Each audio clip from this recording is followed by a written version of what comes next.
Welcome students. तो जैसा कि आपका इस संडे हुआ था एग्जाम, तो उसके बारे में हम सॉल्यूशन डिस्कस करने आए हैं यहाँ पर। तो स्टार्ट करते हैं पहले मल्टीपल चॉइस क्वेश्चंस से। तो पहला क्वेश्चन हमारा था मल्टीपल चॉइस क्वेश्चंस का, what happens when a solution of an acid is mixed with the solution of base in a test tube. सबसे पहले आपको पता होना चाहिए जनरल रिएक्शन क्या होती है एसिड और बेस की। जब एसिड को बेस के साथ रिएक्ट करते हैं तो उस रिएक्शन को क्या कहा जाता है? Neutralisation reaction. और आप सभी जानते हैं कि जैसे न्यूट्रलाइजेशन रिएक्शन में ये रिएक्शन हाईली एक्सोथर्मिक रिएक्शन होती है। तो यहाँ पर क्या होगा? पहला ऑप्शन पढ़ेंगे, temperature of the solution decreases, temperature of the solution increases. अब आप समझ सकते हैं कि जब एक्सोथर्मिक रिएक्शन है तो टेम्परेचर इंक्रीज होगा। तो यहाँ पर एक ऑप्शन तो मेरा ये हो गया, temperature of the solution increases. आगे बढ़ते हैं options, temperature of solution remains same. Temperature की बात तो यहाँ खत्म ही हो गई क्योंकि टेम्परेचर इंक्रीज हो गया। अब यहाँ पर देखते हैं साथ में salt formation takes place. Obvious सी बात है, जब हम एसिड को बेस से रिएक्ट कराते हैं तो सॉल्ट प्लस वाटर निकलता है, तो सॉल्ट का फॉर्मेशन भी यहाँ पर हो रहा है। तो यहाँ पर दो ऑप्शन हमारे करेक्ट हैं, that is second and fourth. तो ऑप्शन नंबर कौन सा जाएगा? डी, सेकंड एंड फोर्थ, जिसमें आपके ऑप्शंस आ गए temperature of solution increases and salt formation takes place. Next question देखते हैं, which of the following salts does not contain water of crystallization। water of crystallization के लिए जैसा कि हमने पढ़ा था कि यहाँ पर जब भी जैसे CaSO4 है साथ में डॉट XH2O है, जब भी आपका डॉट लगाकर यहाँ पर डॉट प्रोडक्ट के साथ आपके H2O मॉलिक्यूल्स आते हैं, इसका मतलब ही क्या है? Water of crystallization. तो यहाँ पर आपको बताना है। अब यहाँ पर आपको पता होने चाहिए इन सबके फॉर्मूलाज, जैसे कि ब्लू विटेरॉल किसको कहते हैं? ब्लू विटेरॉल कहते हैं आपके कॉपर सल्फेट को। कॉपर सल्फेट के सॉल्यूशन को आप क्या कहते हैं? Blue vitriol. इसके क्रिस्टल्स को कहा जाता है बेकिंग सोडा। बेकिंग सोडा का फॉर्मूला क्या है? NaHCO3। Washing soda, washing soda क्या है? Na2CO3 डॉट 10H2O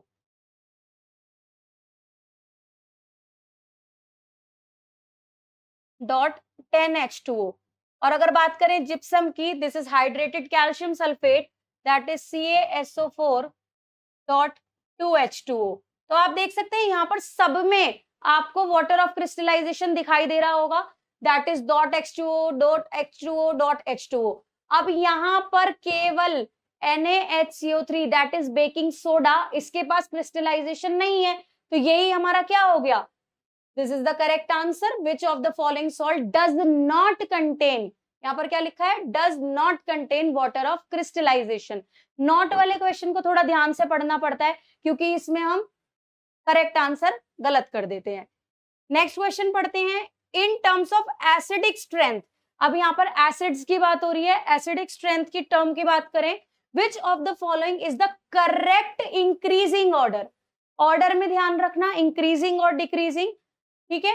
अब यहाँ पर देखो एसिडिक स्ट्रेंथ, एसिडिक स्ट्रेंथ किस तरह से बढ़ेगी? अब यहाँ पर ऑप्शंस देखते हैं। सारे ऑप्शंस में तीन कॉमन है, that is water, acetic acid and hydrochloric acid. तो ये क्वेश्चन आसान हो जाता है आपके लिए। अब देखिए यहाँ पर आपको दिया हुआ है HCl, ठीक है, और आपको दिया हुआ है वाटर, और आपका दिया है यहाँ पर एसिटिक एसिड। जैसा कि हम जानते हैं, हमने क्लास में भी पढ़ा है कि एसिडिक स्ट्रेंथ कैसे नापते हैं, हम कैसे पता करते हैं? वो नापते हैं हम स्ट्रॉन्ग एसिड या वीक एसिड के बेस पर। अब यहाँ पर देखो ये भी एक एसिड है, ये भी एक एसिड है, तो यहाँ पर कौन सा स्ट्रॉन्ग और कौन सा वीक एसिड है? अब HCl हमारा यहाँ पर स्ट्रॉन्ग एसिड हो जाता है और ये एसिटिक एसिड हमारा वीक एसिड हो जाता है। अब यहाँ इसने दिया है वाटर। अब मैं अगर वाटर की बात करूं, वाटर तो एक न्यूट्रल सब्सटेंस भी मान सकते हैं हम।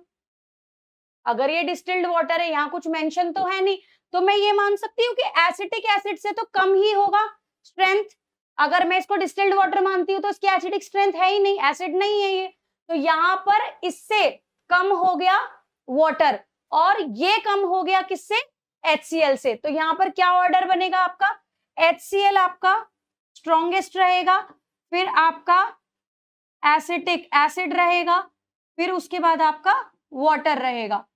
तो इंक्रीजिंग ऑर्डर बोला है तो कम से ज्यादा की तरफ आपको जाना होगा। तो यहाँ पर देखिए क्या है, सबसे कम वाटर है, तो वाटर इसमें भी है और इसमें भी है, तो ये दोनों ऑप्शन तो कैंसिल, दोनों ऑप्शन कैंसिल हो गए। अब इन दोनों में से देखिए, अब यहाँ पर सेकंड पे एसिटिक एसिड और यहाँ पर सेकंड पे हाइड्रोक्लोरिक एसिड।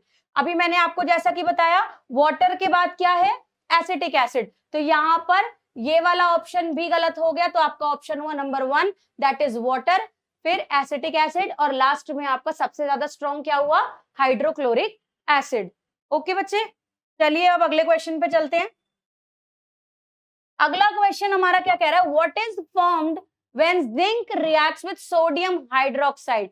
जब जिंक क्या है, एक मेटल है, जब आप इसको सोडियम हाइड्रोक्साइड से रिएक्ट कराएंगे, सोडियम हाइड्रोक्साइड क्या है, दैट इज अ बेस। जब आप इनकी रिएक्शन कराते हैं तो आपको क्या मिलता है, एक सॉल्ट मिलेगा और साथ में आपको हाइड्रोजन गैस मिलती है। तो यहाँ पर जो सॉल्ट हमें मिलता है वो मिलता है, आपको क्लास में भी बताया था, Na2ZnO2 प्लस हाइड्रोजन की आपको गैस मिलेगी यहाँ पर। अब यहाँ पर क्या है, इसका नाम क्या है, this is called as sodium zincate, ठीक है, और आपकी हाइड्रोजन गैस निकलेगी। तो ऑप्शंस पढ़ लेते हैं, जिंक हाइड्रोक्साइड एंड सोडियम, तो ये गलत हो गया क्योंकि जिंक हाइड्रोक्साइड तो नहीं बन रहा, this is wrong. Second sodium zincate, बिल्कुल करेक्ट बात है, हमने अभी पढ़ा sodium zincate and hydrogen gas, तो मेरा यही ऑप्शन ठीक हो जाएगा। फिर भी अगले ऑप्शंस देख लेते हैं, जिंक ऑक्साइड गलत, जिंकेट सोडियम जिंकेट तो दे दिया, बट यहाँ पर वाटर नहीं बनता, हाइड्रोजन गैस बनती है, क्योंकि अगर हम जनरल रिएक्शन देखें तो हम जब भी बेस या एसिड के साथ मेटल्स को रिएक्ट कराते हैं तो क्या मिलता है, हाइड्रोजन गैस मिलता है।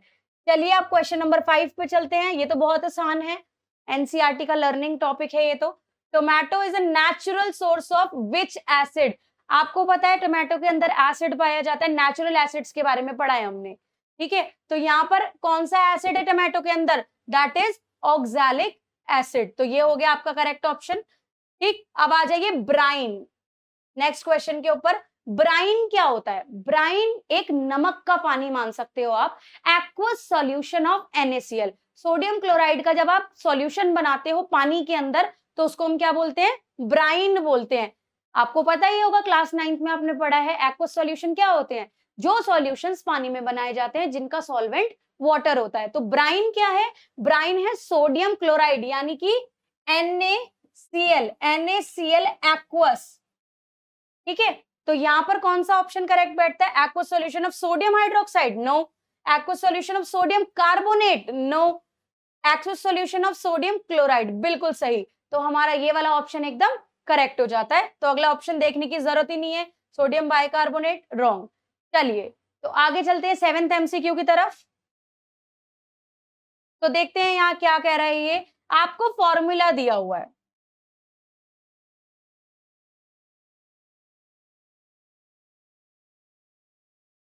आपको फॉर्मूला दिया गया है Na2CO3.10H2O। पहले तो मुझे इसका केमिकल नाम बता दो कि ये है क्या।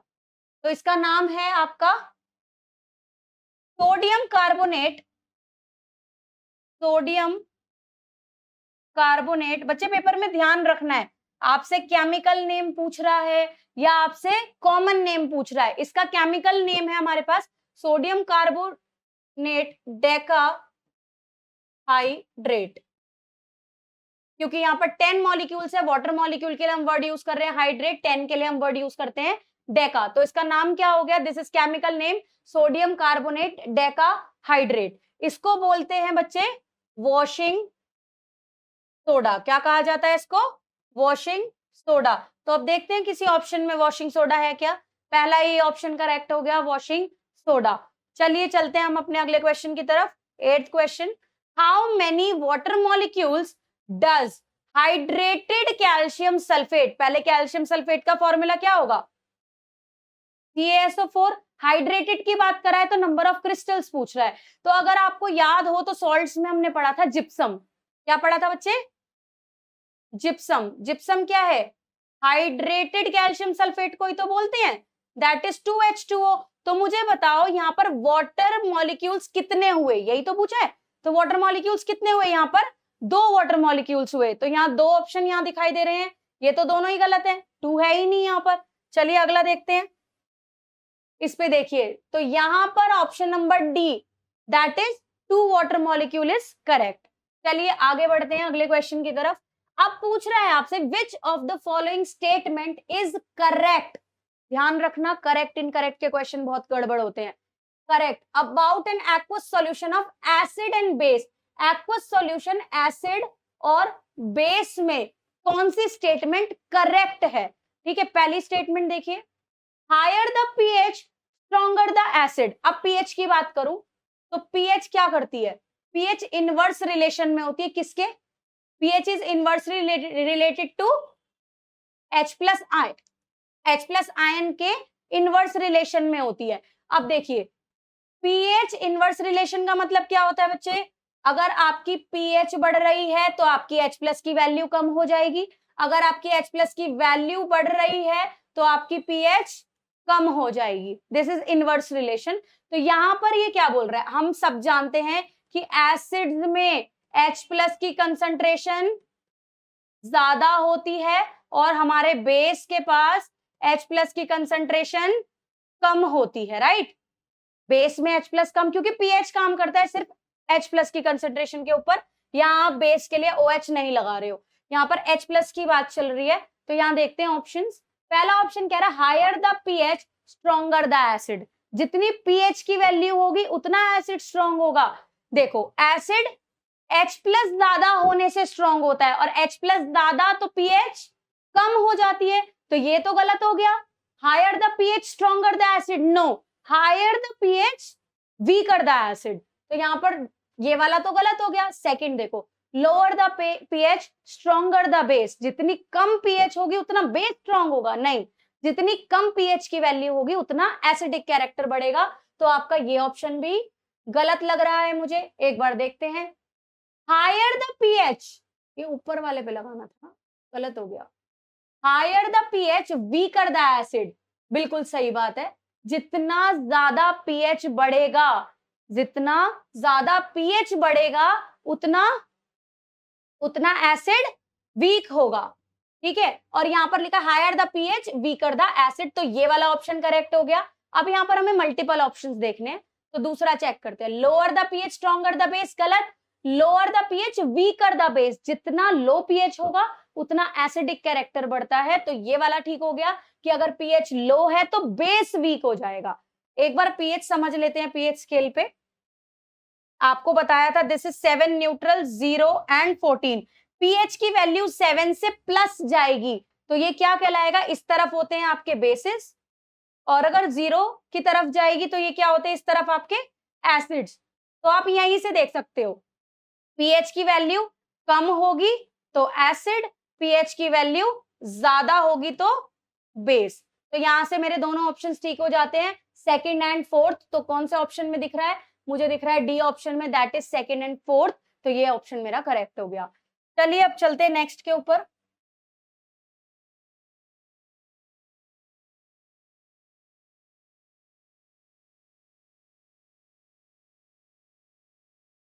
चलिए अगला देखते हैं क्वेश्चन हम लोग। नेक्स्ट क्वेश्चन है 10। The apparatus given in the adjoining figure was set up to demonstrate the electrical conductivity। अब यहाँ पर पहले देख लेते हैं क्या इन्होंने डाइल्यूट NaOH लिया है। ऑप्शंस क्या है? विच स्टेटमेंट इज करेक्ट, कौन सी स्टेटमेंट इसमें करेक्ट है? Bulb will not glow. अब मैंने आपको बताया है इलेक्ट्रिसिटी के लिए क्या चाहिए आपको? आपको चाहिए फ्री आयंस। अगर आपके पास फ्री आयंस है तो इलेक्ट्रिसिटी कंडक्ट कर सकते हैं। तो यहाँ पर देखिए, bulb will not glow because electrolyte is not acidic. ऐसा कुछ नहीं है, एसिड बेस, बस आपका क्या होना चाहिए? आयोनाइज्ड होना चाहिए। तो वो क्या करेगा?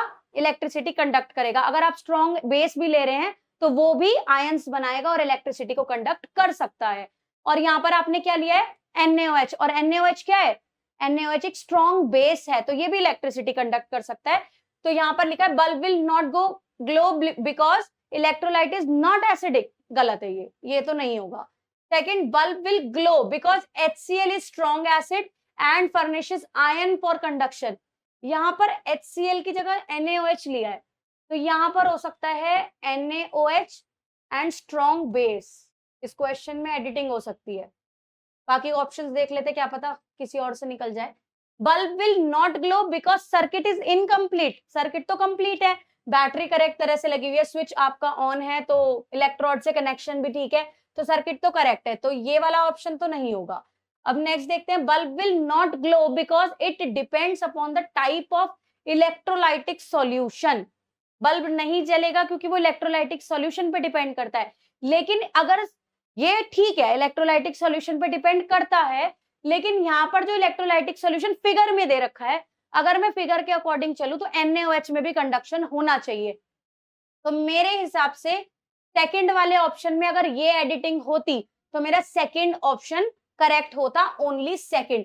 लेकिन इस क्वेश्चन पेपर में आपके पास सेकंड क्वेश्चन में HCl दिया है, तो मैं जाऊंगी, ज्यादा ठीक लग रहा है मुझे ऑप्शन नंबर 4, तो मैं सिर्फ जाऊंगी फोर्थ के साथ। लेकिन पेपर में ध्यान रखिएगा कि यहाँ पर NaOH भी दे सकता है, तो आपका सेकंड ऑप्शन करेक्ट हो जाएगा। बल्ब ग्लो करेगा अगर वहां पर NaOH या HCl कोई भी इस तरीके की चीज हो, बट यहाँ से अगर हम कंसीडर करें इसको फिगर को, तो यहाँ पे NaOH होना चाहिए था, या फिर यहाँ HCl देना चाहिए था, या यहाँ पर NaOH। चलिए छोड़िए, MCQ खत्म हुआ। अब देख लेना आपके 10 में से कितने नंबर बैठते हैं। बच्चे गलती किए हैं इस वाले क्वेश्चन में, बट जिन्होंने दिमाग लगाया उन्होंने ये ऑप्शन ठीक किया है। चलिए करते हैं क्वेश्चन नंबर 2। अब आ जाते हैं थ्योरेटिकल क्वेश्चंस के ऊपर। ठीक, पहला क्वेश्चन है थ्योरेटिकल क्वेश्चन। पहला है, with the help of an example explain what happens when a base reacts with non metallic oxide, what do you infer about the nature of the non metallic oxide. अब देखिए, एक example के साथ आपने बताना है, जब बेस रिएक्ट करता है नॉन मेटालिक ऑक्साइड्स के साथ तो आपको क्या मिलेगा। नॉन मेटालिक ऑक्साइड्स के साथ जब बेस रिएक्ट करते हैं तो वो आपको क्या देंगे, सॉल्ट देंगे, और साथ में आपको वाटर देंगे। क्या ये रिएक्शन देखी देखी नहीं लगती आपको? क्या ये रिएक्शन आपने पहले नहीं पढ़ी, जिसमें हमारे पास सॉल्ट और पानी बन रहा था, सॉल्ट और वाटर बन रहा था? मैंने तो आपको पढ़ाई है, दैट इज न्यूट्रलाइजेशन रिएक्शन। याद आया? Neutralization reaction. और न्यूट्रलाइजेशन रिएक्शन किस किस के बीच में होती है? This is between acids and base. Acid और बेस के बीच में ये रिएक्शन होती है। तो एसिड और बेस को मिलाकर क्या बनता है? Salt plus water. This is neutralization reaction. ये बन गया, तभी तो कह रही हूं कि ये न्यूट्रलाइजेशन रिएक्शन है। तो यहां पर देखो, बेस तो है, बेस बेस से हो गया, तो ये नॉन मेटल ऑक्साइड किसकी तरह लगी? एसिड की तरह बिहेव कर रही है। ये नॉन मेटल ऑक्साइड किसकी तरह बिहेव किया? एसिड की तरह। तभी हमारे पास क्या बना यहाँ पर भी? सॉल्ट और वाटर। तो यहाँ पर मुझे आंसर मिल गया पहले कि nature of non metal oxide. तो नेचर क्या है? नॉन मेटल ऑक्साइड का नेचर रहा आपका एसिडिक, तो इसका आंसर आएगा आपका एसिडिक। और यहाँ पर कोई भी बेस लेकर आप एक नॉन मेटल की ऑक्साइड लें और उससे एक एग्जांपल क्रिएट कर दें। बेस ले लीजिए आप NaOH, ठीक है, नॉन मेटल की ऑक्साइड ले लीजिए आप कार्बन डाइऑक्साइड। तो बताइए क्या बनेगा यहाँ पर, बताओ? Na2CO3 प्लस आपका क्या बनेगा यहाँ पर? हमें बनाना है ना वाटर। तो ये रिएक्शन आपकी हो जाएगी, ठीक है ना। तो बेस जब भी नॉन मेटल ऑक्साइड्स के साथ रिएक्ट करते हैं तो क्या देते हैं आपको?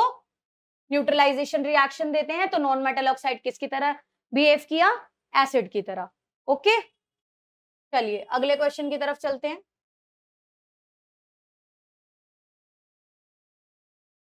Moving on to the next question.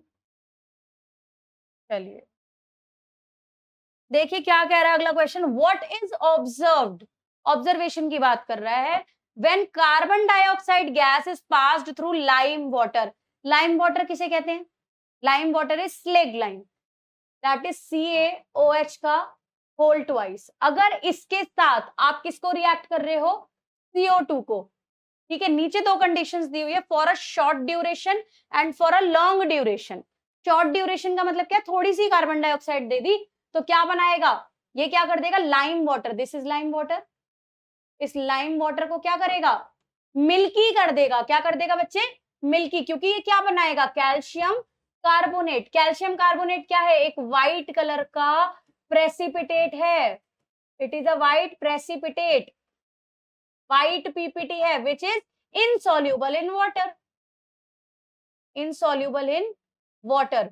तो पानी में घुलेगा नहीं तो क्या रहेगा, पानी का कलर मिल्कीनेस प्रोवाइड कराएगा पानी के अंदर। तो इसी वजह से हम क्या कहते हैं, अगर शॉर्ट ड्यूरेशन के लिए किया तो क्या होगा, मिल्की हो जाएगा आपका लाइम वाटर। और यही चीज अगर आप एक्सेस, आप याद करिए, जब इसमें और साथ में पानी बनेगा, जब आप इसके अंदर फिर से क्या पास कराते हैं, जब आप इसके अंदर फिर से कार्बन डाइऑक्साइड लंबे समय के लिए यानी कि एक्सेस में पास कराते हैं, तो आपका बनता है तो calcium bicarbonate, that is hydrogen carbonate. और ये है वाटर सॉल्यूबल, क्या है ये, वाटर सॉल्यूबल। और वाटर सॉल्यूबल होने के कारण ये जो मिल्कीनेस, यहां पर जो प्रेसिपिटेट बना था, ये डिसॉल्व होना शुरू हो जाता है और ये हो जाता है कलरलेस। क्या हो जाता है, जो मिल्कीनेस थी वो डिसअपियर होने लगती है। क्या हो जाती है, मिल्कीनेस डिसअपियर्स। क्लियर हुआ, तो यहां पर ये दोनों क्वेश्चन क्लियर हो गए आपके विद रिएक्शन। विद रिएक्शन आपको क्लियर हो गए। For long duration chemical equation लिखनी है जो इसमें इन्वॉल्व थी, वो भी हमने कर लिया। चलिए तो आगे बढ़ते हैं।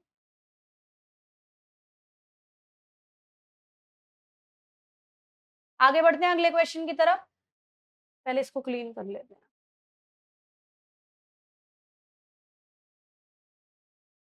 तो देखते हैं हम क्वेश्चन नंबर 4 को।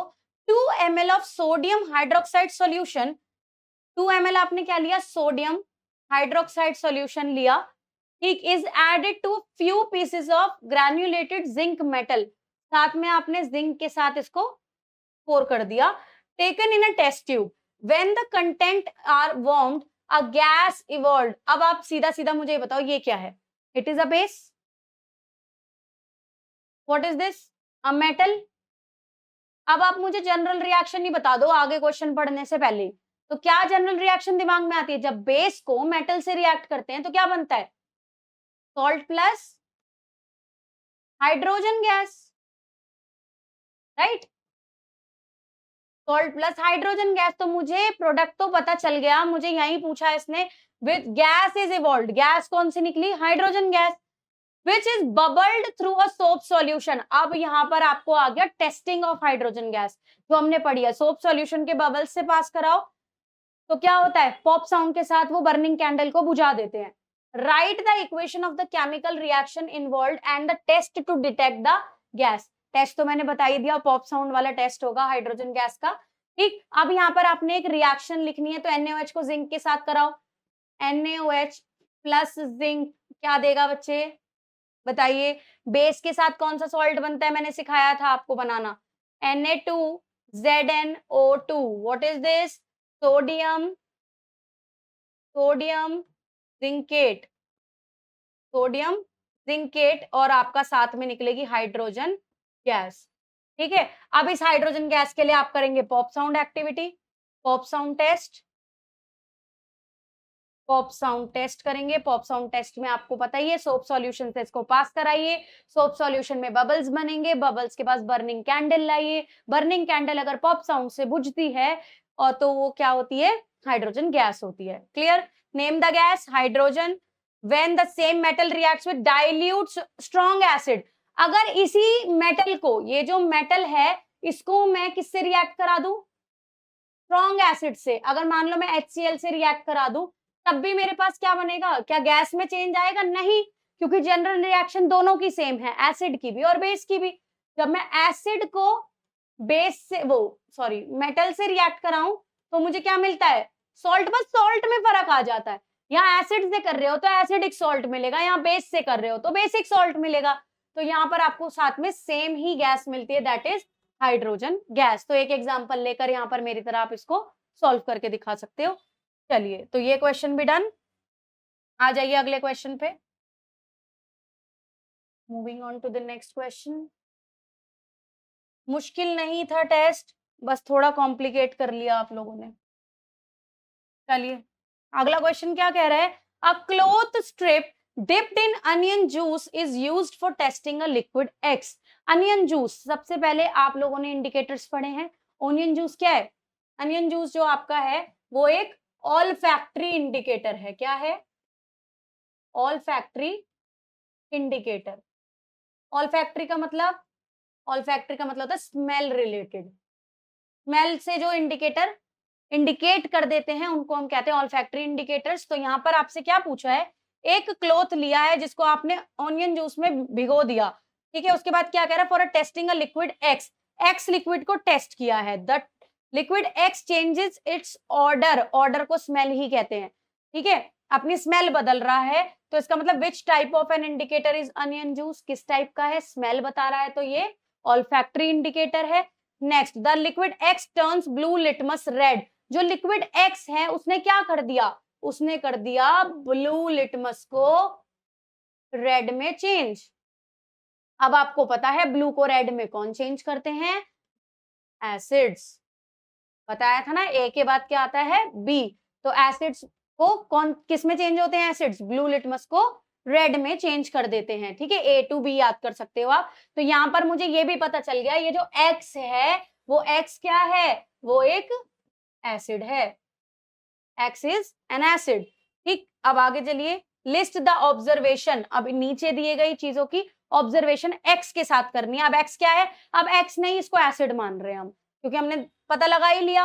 पहला क्या है, जिंक ग्रैन्यूल्स। अगर आप एसिड को जिंक से रिएक्ट करेंगे तो क्या मिलेगा, ये रिएक्शन वो नहीं है एसिड प्लस मेटल, बार बार वही चीजें रिपीट हो रही है अलग अलग तरह से। एसिड को मेटल से रिएक्ट करो तो क्या मिलता है बच्चे, सॉल्ट प्लस हाइड्रोजन गैस। तो यहाँ पर आप क्या लिखेंगे, अगर जिंक ग्रैन्यूल्स डालेंगे हम इस एक्स सब्सटेंस में तो हमें क्या मिलेगा, हमें मिलेगी हाइड्रोजन गैस। सिमिलरली आपको क्या दिया हुआ है अब यहाँ पर, sodium, solid sodium carbonate, sodium carbonate Na2CO3। अगर सोडियम कार्बोनेट से रिएक्ट कराऊं मैं जिंक को, तो ये किसकी रिएक्शन हो गई, याद करो, मेटल कार्बोनेट को जब हम मेटल से, वेट क्या हो रहा है, ये है आपका मेटल कार्बोनेट। तो याद करो जब मेटल कार्बोनेट को हम रिएक्ट करा रहे थे किसके साथ, एसिड ना, सॉरी, वेट वेट वेट, गड़बड़, पहला वाला क्वेश्चन हाँ करते हैं। जब भी हम मेटल कार्बोनेट को किससे रिएक्ट करा रहे थे, एसिड, क्योंकि एक्स तो एसिड है ना, एसिड के साथ रिएक्ट करा रहे थे, तो हमें क्या मिलता है, जब मेटल कार्बोनेट एसिड्स के साथ रिएक्ट करते हैं तो वो हमें क्या देते हैं, कार्बन डाइऑक्साइड गैस देते हैं, सॉल्ट देते हैं, और साथ में अगर हाइड्रोजन कार्बोनेट होता है तो वाटर भी मिलता है। यहाँ पर कार्बोनेट है तो ये छोड़ दो, एसिड के साथ रिएक्ट करोगे तो क्या मिल रहा है आपको, वाटर भी मिल जाएगा, लिख लो, क्योंकि HCl भी तो हो सकता है यहाँ पर। तो आपको मिलता है salt plus carbon dioxide plus water, this is your general reaction. तो यहाँ पर कौन सी गैस निकलेगी, यहाँ आप बता सकते हो कार्बन डाइऑक्साइड बनेगी, और दोनों में मेटल कार्बोनेट सेम है तो दोनों तरफ ही आपकी सॉल्ट भी सेम रहेंगे।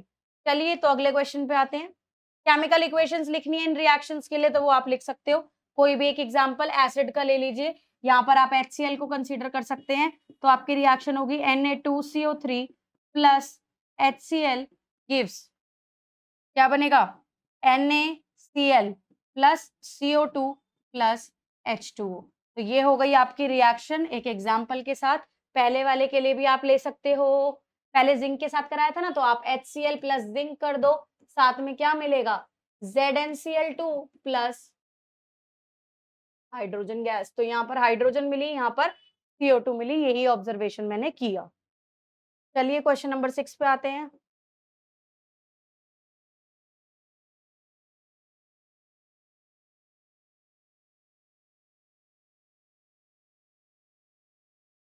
क्वेश्चन नंबर 6 पे आते हैं।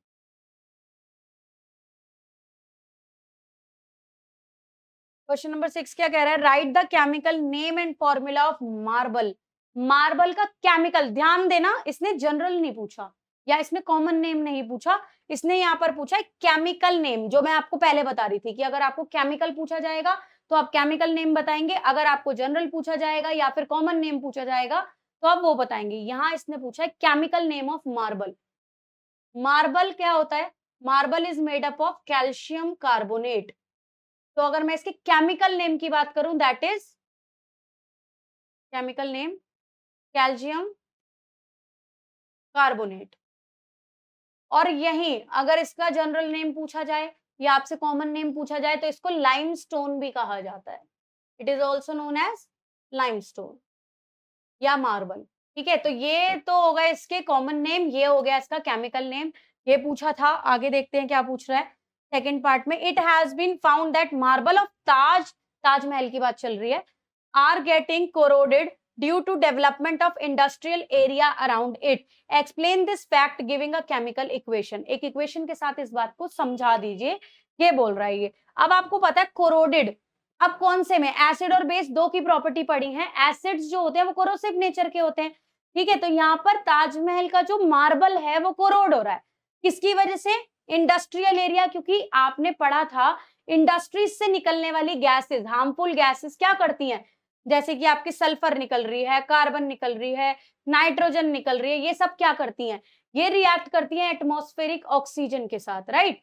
एटमॉस्फेरिक ऑक्सीजन से रिएक्ट करके ये आपका बनाती है नॉन मेटल। ये all are non metal. Carbon हो गया आपका, सल्फर हो गया और ये नाइट्रोजन हो गया, ये सब क्या है आपके?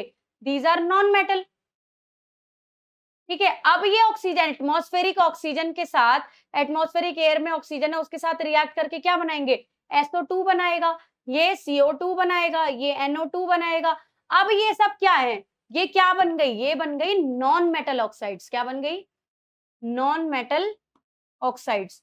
अब जब ये नॉन मेटल ऑक्साइड्स रिएक्ट करती हैं, ये नॉन मेटल ऑक्साइड्स क्या बनाती है? जब ये एनवायरनमेंट में बारिश आई, ठीक है, SO2 ने रिएक्ट करा किसके साथ? वाटर के साथ, यानी कि रेन वाटर के साथ।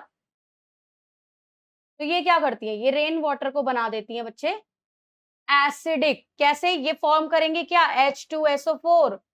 और H2SO4 क्या है? एक स्ट्रॉन्ग एसिड है। और एसिड जब इस मार्बल पे गिरेगा तो ये मार्बल क्या खराब नहीं होगा? क्या इस पे कोरोजन नहीं होगा? तो यही कारण है कि इंडस्ट्रीज हटाई गई वहां से फैक्ट्रीज वगैरह को हटा दिया गया, क्योंकि फैक्ट्रीज से प्रोड्यूस होने वाली गैसेस की वजह से ये एसिड रेन प्रोड्यूस हो रही है। क्या हो रही है? एसिड रेन प्रोड्यूस हो रही है, और ये एसिड रेन रिस्पॉन्सिबल है इस ताज के मार्बल के येलो होने के कारण। ठीक है, डिप्लीट हो रहा, खराब हो रहा है इसका मार्बल। नेक्स्ट क्वेश्चन तो ये रिपीटेड है, ये क्वेश्चन रिपीटेड है। What happens to CO2 pass through lime water और एक्सेस, जो ऊपर हमने किया सेम वैसा ही क्वेश्चन है ये वाला। ये थर्ड क्वेश्चन से रिपीट हो रहा है तो इसको नहीं करते हम, छोड़ दीजिए इसको। नेक्स्ट क्वेश्चन देखिए, कॉन्सेप्ट सब वही है, बस पूछने का तरीका अलग अलग है। अब यहाँ पर भी देख लो, वहां पर लॉन्ग ड्यूरेशन शॉर्ट ड्यूरेशन कहा था, यहाँ डायरेक्ट पूछ लिया। यहाँ पर डायरेक्ट पूछ लिया उसने, लाइम वाटर से पास करेंगे तो क्या होगा, एक्सेस में पास करेंगे तो क्या होगा। चलिए अगला क्वेश्चन देखिए, 7th, on diluting an acid it is advised to add acid to water and not water to acid. अब यहाँ पर बात करते हैं डाइल्यूशन की। डाइल्यूशन का टॉपिक आपने पढ़ा ही होगा इससे पहले भी क्लास में भी। डाइल्यूशन क्या होता है? डाइल्यूशन का मतलब होता है बेसिकली कंसंट्रेशन को रिड्यूस करना। कंसंट्रेशन किसकी? अगर आप एसिड को डाइल्यूट कर रहे हो पानी मिलाकर तो उसमें क्या है, एसिड को अगर डाइल्यूट कर रहे हो तो H+ की कंसंट्रेशन कम कर रहे हो, बेस को डाइल्यूट कर रहे हो तो OH की कंसंट्रेशन कम कर रहे हो। हाइड्रोक्साइड आयन या फिर हाइड्रोक्साइड आयन आप बेस में कम करते हो डाइल्यूशन में, और H+ यानी कि हाइड्रोनियम आयन, इसको या तो आप एक्वस में लिखो या फिर आप इसको H3O पॉजिटिव लिख सकते हो। ठीक है, एक ही बात है। इसको करोगे तो एसिड में इसकी कंसंट्रेशन कम करते हो, इसको कम कर रहे हो तो एसिड को डाइल्यूट कर रहे हो, इसको कम कर रहे हो तो बेस को डाइल्यूट कर रहे हो। तो यहाँ पर हम बेसिकली क्या पढ़ रहे हैं, इसने बोला ये एडवाइस किया जाता है कि ऐड एसिड टू वाटर, पानी में एसिड को ऐड करो, एसिड में पानी को नहीं। क्यों? क्योंकि देखो, जैसे आप किसी भी चीज में कहते हैं ना, अगर आप कीचड़ में पत्थर मारोगे तो छींटे आपके ऊपर आएंगी। सिमिलरली यहाँ पर भी वही चीज कॉन्सेप्ट आपको लगाना है। कैसे कि अगर आप एसिड और पानी को मिलाते हो तो आप अगर पानी एसिड में डाल रहे हो तो एसिड स्प्लैश आउट होके आएगा, और अगर वाटर में एसिड डाल रहे हो तो वाटर उछल के आएगा, राइट। तो अब यहाँ पर क्या है, अगर आप यहाँ पर पानी ले लेते हो, मान लो वाटर लिया और आपने एसिड डाला, तो क्या होगा, जैसे ही एसिड डालोगे अगर ये स्प्लैश भी हुआ तो यहाँ पर स्प्लैश क्या होगा, वाटर स्प्लैश होगा, ना कि एसिड। और अगर आप एसिड में पानी डालोगे तो क्या स्प्लैश आउट होगा, तब आपका एसिड स्प्लैश आउट होगा। जो इसके अंदर होगा वही तो बाहर आएगा ना, जिसके अंदर डालेंगे। अब ये एसिड है, अब इसको, अब ये स्प्लैश आउट हुआ तो आपको कॉज हो सकता है बर्न, जल सकते हो आप, ये डेंजरस है आपके लिए। तो हमें क्या करना है, हमें हमेशा किसको करना है, एसिड को ऐड करना है पानी में। और वो भी ऐसे ही नहीं कि लिया और ऐड कर दिया, नहीं, आपने कॉन्टिन्यूस उसको एक स्टिरर लेना है, कांच की एक रॉड आती है, उससे स्टिर करते करते पानी को उसके अंदर आपको धीरे धीरे धीरे धीरे एसिड को ऐड करना है। क्यों, क्योंकि एसिड और वाटर ये क्या बना रहे हैं, डाइल्यूशन कर रहे हैं। जब भी आप एसिड में वाटर मिलाओगे तो ये बहुत ही एक्सोथर्मिक रिएक्शन होती है, इतनी एक्सोथर्मिक है, इतनी हीट रिलीज हो सकती है कि कई बार तो टेस्ट ट्यूब भी फट जाती है, इतनी ज्यादा। ठीक है, तो इतनी हीट रिलीज होगी तो सोचो अगर कोई हार्म हो गया तो आपको कितना नुकसान होगा। तो यही एडवाइस किया जाता है कि आपको हमेशा एसिड को पानी में ऐड करना है, पानी को एसिड में नहीं। ठीक है, explain why it is so advised, बता ही दिया आपको, क्योंकि ये हाईली एक्सोथर्मिक रिएक्शन है, और अगर आपने ऐसा किया तो क्या होगा, आपके ऊपर एसिड गिरने की टेंशन हो सकती है, खतरा हो सकता है। इसलिए हमें ऐसे खतरे को मोल नहीं लेना और हमें तरीके से काम करना है। ओके, चलिए अगले क्वेश्चन पे आते हैं, पेपर खत्म ही होने वाला है। Question number 8, complete the balance the following chemical reaction. मैं आपको कंप्लीट करा रही हूँ, बैलेंसिंग आपने चैप्टर 1 में सीखी, आप कर ही सकते हो। चलिए, तो NaOH को जिंक से रिएक्ट कराओ। What is this, base. Base को जब आप मेटल से रिएक्ट कराते हो तो जल्दी बता दो, अभी बताया था, क्या बनेगा, आपका बन जाएगा सोडियम जिंकेट Na2ZnO2 और साथ में आपकी हाइड्रोजन गैस निकल जाएगी। Next CaCO3 plus water plus CO2, ये हो गया क्विक लाइम वाला, सेकंड वाला, जब ज्यादा पास कराते हैं कार्बन डाइऑक्साइड, और ये था आपका मिल्कीनेस, ठीक है, जो बना था आपका उस सॉल्यूशन में। तो यहाँ बनेगा कैल्शियम हाइड्रोजन कार्बोनेट या बाइकार्बोनेट, तो ये हो गई सेकंड रिएक्शन। HCl को पानी में, HCl को पानी में डालोगे तो आयनाइजेशन होगा, यहाँ पर बनेगा हाइड्रोनियम आयन या फिर H प्लस एक्वस, और साथ में आपका रिलीज होगा क्लोरीन आयन। तो यहाँ पर ये बन जाएगा क्लोराइड और आपका हाइड्रोनियम आयन। ठीक है, अगला क्वेश्चन करते हैं, अगला क्वेश्चन पढ़ते हैं, क्या है अगला क्वेश्चन, कह रहा है 3 एसिडिक सॉल्यूशंस। आपको 3 सॉल्यूशन दिए हुए हैं, A, B एंड C। तीनों को एसिडिक का है क्योंकि pH दे रखी है, और pH 7 से कम है तीनों की, तो तीनों क्या है, एसिडिक है। A की pH है 0, ठीक है, और एक B की pH है 3 और आपकी C की pH है 5। This is pH, these are solution, solution number A, B and C। चलिए आगे पढ़ते हैं, क्या कह रहा है, which solution has highest concentration of H plus. फिर से वही लगेगा, pH जो है वो इनवर्स रिलेशन में होती है H प्लस के। अब ये पूछ रहा है हाईएस्ट H प्लस किस में होगा, जिसकी pH लोएस्ट होगी। अगर इसको हाईएस्ट पूछ रहा है तो ये लोएस्ट देखना है, तो लोएस्ट किसकी है, A की, तो फर्स्ट का आंसर हो गया आपका A with pH 0।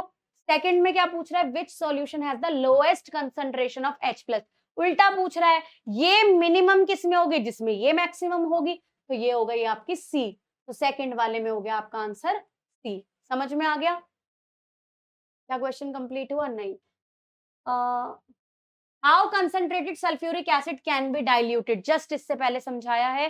Sulphuric acid, इसने एक एग्जांपल दे दिया कि एसिड को कैसे डाइल्यूट करोगे, तो आप इसमें क्या बताएंगे, पूरा प्रोसेस समझाना है डाइल्यूशन का। तो इसमें आपने बताना है कि सल्फ्यूरिक एसिड को वाटर में पोर करेंगे, कैसे, कंटिन्यू स्टिरिंग के साथ वाटर को स्टिर करते रहेंगे, उसमें एसिड को पोर करते रहेंगे ताकि स्प्लैश आउट होके हमें चोट ना लगे। तो ये सारा अभी मैंने समझाया, ये दोबारा नहीं करा रही हूँ, ये आप लिख सकते हैं। अब नेक्स्ट क्वेश्चन, नेक्स्ट क्वेश्चन की तरफ आते हैं, बस पेपर खत्म होने ही वाला है। चलिए question number 10, a compound P एक कंपाउंड पी है भाई, केमिस्ट्री में कभी सीधा पूछेगा ही नहीं, वो सीधा आपसे X Y Z A B C D है, केमिस्ट्री इंग्लिश याद दिला देगा आपको, वेरिएबल्स में ही बात करेगा, डायरेक्ट ये क्वेश्चन पूछने ही नहीं वाला, क्योंकि केमिस्ट्री आसान हो जाती है अगर आपसे डायरेक्ट कुछ पूछ लो। ठीक है, compound P forms the enamel of the teeth. मैंने आपको क्लास में बताया था कि इनेमल किससे बनता है, enamel is made up of calcium phosphate, it is made up of calcium phosphate.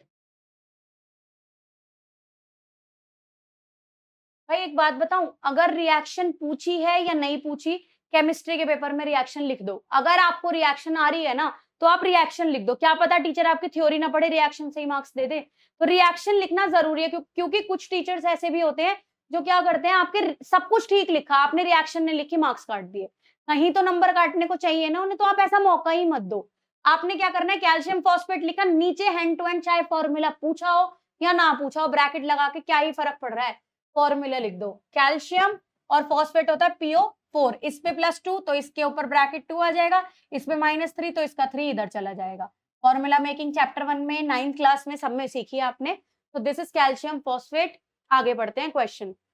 ठीक है, it is hardest substance of the body, it does not dissolve in water but get corroded. ये corrode हो सकता है, लेकिन ये क्या नहीं हो सकता, ये डिसॉल्व नहीं हो सकता। ठीक है, अगर इसकी pH 5.5 5.5 से कम हो जाए, यानी कि एसिडिक कैरेक्टर बढ़ने के बाद, तो ये क्या हो सकती है, कोरोड हो सकती है। तो पहला क्वेश्चन है identify the compound P, that is calcium phosphate. Second question पूछ रहा है how does it undergo damage due to eating chocolates and sweets. Chocolate और स्वीट खाने से ये खराब कैसे हो सकती है।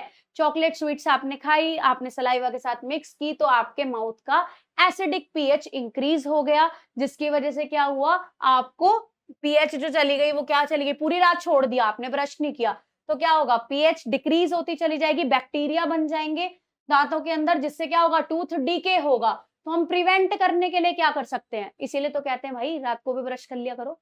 एक ही टाइम करते हो, क्या कह रहे हो, एक बार भी नहीं करते, दोनों टाइम करना है। ठीक है, सुबह करना है ताकि रात को जो आपने खाया या सलाइवा जो भी आपके माउथ में आया वो एसिडिक pH ना बनाए, आपके दांत ना सड़े। तो आपने क्या करना है, सुबह भी ब्रश करना है और रात को सोने से पहले भी, पूरे दिन जो अगड़म सगड़म खाया है वो सब सही हो जाए, उसके लिए उसको न्यूट्रलाइज करता है। क्योंकि सॉल्ट क्या है ये, जो आप टूथपेस्ट करते हो, टूथपेस्ट में क्या है, ये मत कहना मेरे टूथपेस्ट में नमक है, तो आपके टूथपेस्ट में क्या है, आपके टूथपेस्ट में जो है वो बेसिक सॉल्ट है, और आपके पास जो यहाँ पर आपने खाया, जो भी पूरे दिन खा लिया चीज, उससे क्या प्रोड्यूस हो रहा है, उससे आपका एसिड प्रोड्यूस हो रहा है। तो यहाँ पर न्यूट्रलाइजेशन रिएक्शन हो जाए, आपका pH न्यूट्रल हो जाए, इसीलिए आपने क्या करना है, रात को भी ब्रश जरूर करना है। चलिए अब बढ़ते हैं क्वेश्चन नंबर 11 की तरफ। Right a chemical formula of bleaching powder. सीधा सीधा बोल दिया, यहाँ पर सिंपल क्वेश्चन आया है। ब्लीचिंग पाउडर का फॉर्मूला इज CaOCl2। ठीक है, दिस इज, इसका भी नाम लिख दो, केमिकल नेम क्या है, कैल्शियम ऑक्सी क्लोराइड। क्या बोलते हैं इसको, कैल्शियम ऑक्सी क्लोराइड। ठीक है, bleaching powder. How is bleaching powder prepared. अब प्रिपरेशन पूछ ली इसने, यहां मुश्किल कर दिया, लेकिन ये भी मुश्किल नहीं है, हमें पता है कि जब भी